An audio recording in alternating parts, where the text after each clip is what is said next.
Good afternoon, Scott Redler, T3Live. Welcome to today's recap. So it was a slow bleed lower, and to sit short, it definitely was not easy. There were a lot of divergences across the board, but if you just were patient and you had a bit more of a stop in and you didn't micromanage positions, a lot of things made sense from the short side. Some things were easier than others, but all in all, there was a lot of movement to the downside. It just took the whole day instead of quick movements, or actually there were quick movements within the noise of the day. So if you look at the chart of the S&P, take a look here.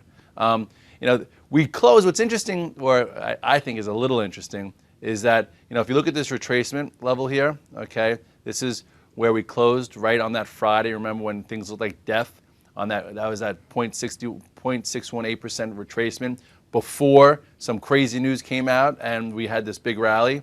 Now, if you use these same Fibonacci retracement levels, we basically closed right around the exact same thing. So the 0.618% retracement is right here. So we closed on the dead lows. So the good book would say, you go out short, the continuation's happening, but we're coming right into this uptrend. We're coming into, again, a week that they want things to be strong, but if they can't have these things strong, things are really, could start to accelerate. If you look at this pattern one more time here, one more time on the chart, you'll see that there was another mini pattern, and this was a little ascending channel.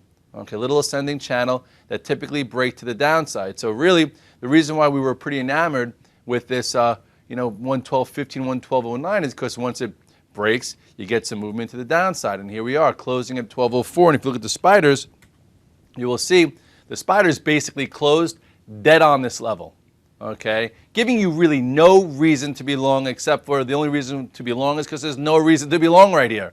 But anyway, I was trying to short this what was it? Where did we close, by the way? We closed at 120, what was it, 121.80? If you look here, I was a little skewed because my Apple short, wasn't really coming in, so I didn't stick with it with the size I would have liked to. But here is that 121.80, and then here's really when it broke yesterday's low, or that 121.40. So if you missed this move, through the morning consolidation, and you wanted to short below that level that we talked about, that 121.30, which has been like that 5-day pivot, you could see it a little bit closer on this 8-minute chart. This was that pivot area that was holding here. We traded below, came back, didn't even really retest it or get through it. And then it just got crushed into the close. And this is what really happens. Big move lower, consolidate all through lunch, let the noise begin, let everyone reconfigure, burn themselves out, and then pow, a move into the close. So there were some trades here in the spiders. If you looked at it in that fashion, especially you look at it on the 5-minute, trade 1, trade 2, and then here was trade 3. If you were looking that way, so you go back to the daily, and we're at a really crucial level up here. By the way, this is that line. This was that 121.30 that we'll contend with tomorrow. Question is, do we break below, and tail through it, wash some people out, and then perhaps Santa Claus gets us back up a few points? It was funny. Or do we gap up into some kind of crazy news, or do we just continue lower? So there's a lot of question marks around this point. So for me, I'm going out flat. If there was a gun to my head, the right trade would be short. But then for longer term guys, they might be trying to buy. There were people who bought into this 2-day move, and not that they anticipated that, but that's the way the trade's been. So we'll see what happens tomorrow. What I think you should just do is be flat, take a lot less risk there, and move on, because leading stocks are still acting poor. Commodities are still broken. I don't see anything. If you remember last Tuesday, when I wrote out my negative Nelly post, I talked about like the 9 things on why momentum should be leaving the market the day that we failed on Fed Day, whether it was Intel and Texan coming out and pre-announcing and ruining the semi-rally, whether it was Best Buy ruining the retail and those numbers there, whether it was the banks with Goldman breaking below 98 or 95, or whether it was the euro breaking below 131 and commodities getting hit. There were a lot of little reasons that said, okay, last Tuesday, Wednesday, lighten up. We also said if we get below 123 on the spiders, why not go down and test 120? And now, lo and behold, here we are. So, granted, I don't think that everyone performed the way they should have. including myself, because it took so much time to get there with all the gaps along the way. But at least in your macro stance, you had a lot less risk. And I don't think people are holding huge amounts of positions and getting hurt and holding their breath and going underwater. It's just been very hard to trade lately. If you look at Amazon, you'll see that still, broken. You now had this reversal day. This was your sideways move, resolved to the downside, ascending channel, resolved to the downside. Then you had this reversal bar after being so battered and bruised. And now, it's going to be interesting because not really much of a rally here. So if it turns lower, perhaps this was your retest and it could continue, and that would be, pretty bad for tech. You look at Apple, today it tried to be strong all day, frustrating everyone, including me. But overall, still, you have this little ascending channel here. You have a little bit of a bear flag. You have to move below this, 387. If this starts to break below 377, you have a major area to watch here. That's at 200 day around 368. For some reason, I think they're going to try and hold it into the end of the year. So you could continue to go sideways and it could frustrate. But if it starts to break below this area, not much going on until 330 or even down to here.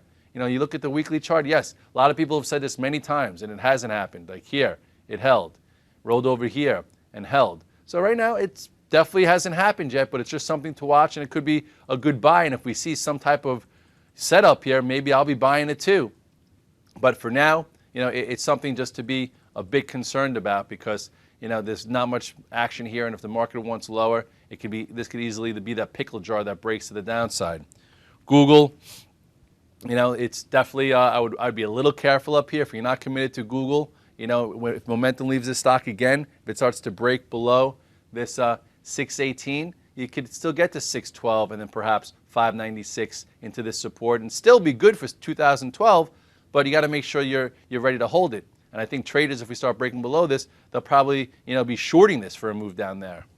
Bido still looks like crap. So anyway, broke the wedge right here. This was your exit. This is where a lot of guys got short to the downside. No rally. We'll see how we open tomorrow, but this will be that tradable pivot tomorrow. Goldman, I talked about in the morning call also in the banks. Goldman's given us a lot of clues on the actual weakness of this market. If you look at the chart here on Goldman, you will see the real level here was right here. This was your nice little move off the low. Right here is where I'm like, if we get back below this area, then the banks aren't for real. Broke this 98 and pow. Then I was like, do we get followed through to the downside on Goldman? And that was right around this 93 and then broke below Friday's low of 89.90 and you had more follow through. So it just broke below this pivot, but it still has this pivot. These banks are just, troublesome. And then you had Bank of America, breaking. Remember, good call by Jill. Jill was talking about that this was crap, this was horrible, and I'm like, maybe it's got a bull flag, it can go a little bit more. Meanwhile, pow, and now it's trying to break below this level, and I know it wasn't fast and fierce like some shorts would have wanted today, but it could just dribble, and that would be actually the worst case scenario. LVS, not looking so good. Had some decent news today, and it didn't, and they sold it, right? News that the investigation was over. Look at this wide range bar. Tomorrow we'll see how LVS handles this 40 if it doesn't hold. You have a huge move or a huge area down to this 36. IBM, talked about it with Alex today. Still, this was that momentum spot that if you weren't committed to IBM, this is when it broke this 190. So obviously that Santa Claus move was off the table and now it's holding this uptrend. So if it were to start breaking below, you could see this area right down here. So be careful. Last time, but last time when it broke this, you had to move lower and then pow. So that's why from a macro level, this could come lower and then you just be ready that if it turns to get back in. This morning I talked about McDonald's, saying that, if things start to break down, this has a similar pattern. It's a little different than IBM, but, if it breaks this 97 area, you could have a move down to this moving average. This could be a decent spot of 94. So some guys might actually try and short this and then potentially you buy it versus uptrend. If the market comes in, I think McDonald's can also. And then you have the GLD, not very convincing here, guys. Not grabbing that 200-day back. I talked technicals here, outside day, wedge broken to the downside, the retest that failed, came back in, failed again at this downtrend. Then you had this big macro wedge that wound up gapping to the downside with not a buyer in sight. And now you have a slow little churny move back to here. Not very convincing type bounce that people want to buy this dip in gold. Maybe it goes a little bit higher, but we'll see. Silver was actually the weaker one today. Silver, everyone's like, why didn't silver take out that October area? Well, who knows? Maybe it will. It's getting close. If it gets below this 27.40, it could see another move down. This was that last wedge type pattern, before resolving here. So there's, a lot of things going on in this market and a lot of danger here. We've been talking about how stocks have been weaker than the indices. Usually what happens when stocks are weaker than the indices, when you get buy programs come in, or mutual funds come in, they buy the S&Ps and they buy the diamonds and they buy the Qs. So what happens is then they get correlated to buy the stocks within them. So if stocks, don't go up with the futures or with the indices, that means that the institutions are selling the stocks into the buy programs, and then once the buy program stops, they all go lower. Same way on the opposite side, when futures are going lower and stocks aren't going lower, that means they're buying the stocks, and even while they're selling the indices, so that means when they buy the indices, they go up. That's relative strength. You've seen the opposite. So that's why finally it felt like the indices are playing some catch-up.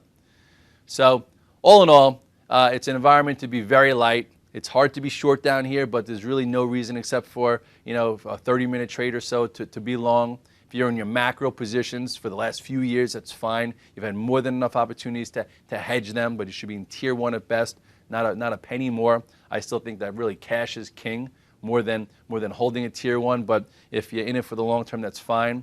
Again, but also if you're like my wife who's 35, putting money in a 401k, keep doing it every single month, and cost average your way out. I think it's fine for you, fine for 529. If you're a baby boomer, you better be careful. The next year or two could be a little tricky. So all in all, just know your time frame, know what you're looking to get out of the market. It is rewarding at times, but only if you follow it and approach it the right way. I'll be on tomorrow morning with Alex Steele. We'll have another morning call for you. Try and relax. If you're not seeing it, enjoy the holidays, recharge those batteries, because 2012 will be better times.